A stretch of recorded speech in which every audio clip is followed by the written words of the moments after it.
자, 함께 만드는 안전한 세상 시간입니다. 어린이 보호구역에서 교통사고로 목숨을 잃는 그런 아이가 없도록 운전자 책임을 강화한 이른바 민식이법이 지난 25일 시행 1년을 맞았습니다. 그간 교통안전시설 설치 의무화 등 여러 규정이 생겼는데 어린이들의 안전 정말 잘 지켜지고 있을까요? 자, 인천광역시 경찰청 교통안전계 원지중 경장 연결을 좀 해서 자세한 이야기를 좀 들어보도록 하겠습니다. 자, 원지중 경장님 안녕하세요. 네, 안녕하십니까. 예. 인천경찰청 원지중입니다. 네. 자, 지난 25일 민식이법 시행 후 1년을 맞이를 했습니다. 네. 물론 뭐 이제는 알고 계시는 분들이 이제 뭐 많겠지만은 그래도 민식이법이 정확히 어떤 법인지 다시 한번 좀 경장님께서 짚어주시죠. 네, 시행된 지 1년이 지난 민식이법이란 크게 두 가지의 법률을 말합니다. 먼저 신설된 도로교통법 제12조 4항과 5항은 어린이 보호구역 내 교통사고를 예방하기 위해 보호구역 내 신호등과 과속단속 카메라 등 교통안전 시설물 설치를 의무화한 내용입니다. 예. 나머지 하나의 신설 조항은 우리 청취자분들께서 가장 많이 들어보셨던 특정범죄 가중처벌 등에 관한 법률 제5조의 13입니다. 어린이 보호구역에서 교통사고로 어린이가 사망하였을 경우 무기 또는 3년 이상의 징역에 처하고 상해를 입었을 경우 1년 이상 또는 15년 이하의 징역 또는 500만 원 이상 3천만 원 이하의 벌금에 처한다는 내용입니다. 처벌 강화 조항입니다. 그렇죠.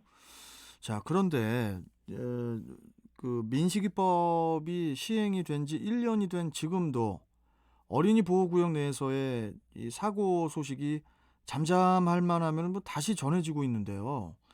이 민식이법 시행 전후를 비교를 했을 때 이 사고율에는 어떤 변화가 있었나요, 경장님? 네, 지난 18일 중구 한 초등학교 앞에서 어린이가 화물차에 치여 사망하는 안타까운 사고가 발생하여 저도 마음이 참 아픕니다. 예. 경찰에서도 재발 방지를 위해 유관기관과 함께 부단히 움직이고 있습니다. 민식이법이 시행된 작년 3월 25일을 기준으로 전후 1년을 비교해보면 19년 3월 25일부터 20년 3월 24일까지는 보호구역 내 어린이 교통사고가 총 33건이 발생하였고 그 후인 20년 3월 25일부터 21년 3월 24일까지는 총 35건이 발생하여 오히려 사고가 증가한 수치입니다. 다만 이제 사고의 심도를 나타내는 부상 현황을 비교해 보면 최근의 사망 사고를 제외하면 중상자가 10명에서 7명으로 감소한 것으로 나타납니다. 이는 예전의 경우 단순히 보험 처리로 끝났던 단순 경미한 사고도 이제는 모두 신고가 되어 사건화되는 경향을 반영한 것이라고 보여집니다. 그렇군요. 자, 그리고 이 민식이법 시행 후에 그 교통안전시설 설치 의무화 등 여러 규정이 또 새로 생기지 않았습니까? 네네. 이 새로 생긴 규정은 무엇이고 또 실제 법적인 처벌도 좀 어떻게 달라졌습니까?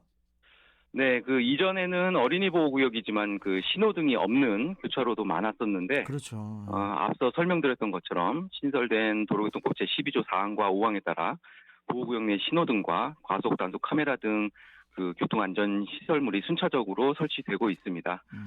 또 이에 그치지 않고 보호구역 내에서 교통사고가 발생 시 특가법 제5조의 13에 따라 처벌을 가중하는데 이 특가법 제5조의 13 조항을 살펴보면 운전자가 어린이 보호구역에서 통행속도 일반적으로 시속 30km죠.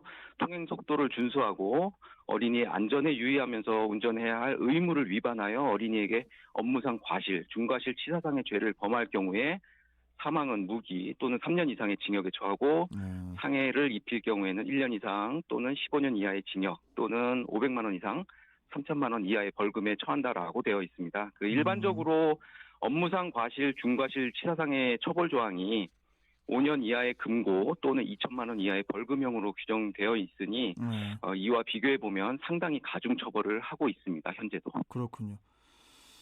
그리고 이제 어린이 보호구역에서 그 주정차를 위반한 차량을 대상으로 한 그 범칙금이라든지 또 과태료, 이 범칙금이나 과태료를 일반 도로보다 2배에서 3배로 상향 조정하는 그 도로교통법 시행령도 그 오는 5월 11일부터 시행을 한다고요? 네, 맞습니다. 실제로 작년 한 해 동안 발생했었던 어린이 보호구역 내 어린이 교통사고 33건을 분석한 결과 예. 12건, 36.4%가 불법 주정차 차량이 직간접적으로 원인을 제공한 사고로 나타날 정도로 어린이들의 교통 안전을 크게 위협하고 있습니다. 이에 따라 고질적인 보호구역 내 불법 주정차 차량을 방지하기 위해 이번 5월 11일부터 위반 차량에 대한 범칙 금액을 다른 지역 내 위반보다 3배로 상향을 합니다. 따라서 승용차 기준 12만 원의 범칙금이 부과되니 보호구역 내에서의 불법 주정차는 절대로 금물입니다. 자, 어린이 보호구역 내의 사고를 더 철저하게 막을 수 있는 대책에는 어떤 것들이 있는지 이 부분도 좀 말씀해 주시고 또 끝으로 운전자들에게 우리 운전자분들께 당부하실 말씀 있으시면은 좀 같이 좀 말씀 좀 해주세요. 네, 지금까지 개정된 내용만으로도 우리 일반 운전자들에겐 가혹할 정도로 처벌 조항이 강화되어 있습니다. 네. 이를 우리 운전자들이 잘 지키는 것이 무엇보다도 중요하다고 생각합니다. 여러 강화 대책들이 잘 지켜지고 또 학교 주변 환경도 더욱 안전하게 개선되어야 하는 것은 당연하고요. 네. 무엇보다도 우리 일반 운전자들의 의식 개선과 실천이 중요할 것입니다. 어린이 보호구역에서는 우리 아이들이 언제 어디서 튀어나올지 모르는 상황이 빈번하게 일어나기 때문에 그렇죠. 운전자 여러분께서는 언제든지 즉시 정차할 수 있는 속도로 주행을 하셔야 합니다. 반드시 보호구역 내에서는 항상 시속 30km 이하로 주행하실 것을 다시 한번 강조드립니다.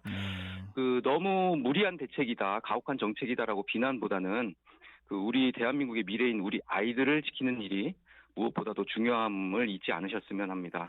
2번 다시는 이번 사고처럼 피해자와 운전자 모두 불행한 일이 발생치 않도록 우리 어른들이 우리 아이들을 지켜나가야 한다고 생각합니다. 시민 여러분의 자발적인 안전운행, 특히 어린이 보호구역에서는 더욱더 조심조심히 서행 부탁드리겠습니다. 저도 어린이 보호구역 지나가기 전 되면은 바로 브레이크 잡으면서 더 긴장하게 되더라고요. 네, 맞습니다. 그렇게 운전하셔야 됩니다. 똑같이 조심하자고요. 네. 자, 오늘 말씀 잘 들었고 또 뵙겠습니다. 고맙습니다. 네, 감사합니다. 예. 자, 인천광역시 경찰청 교통안전계 원재중 경장과 함께 했습니다.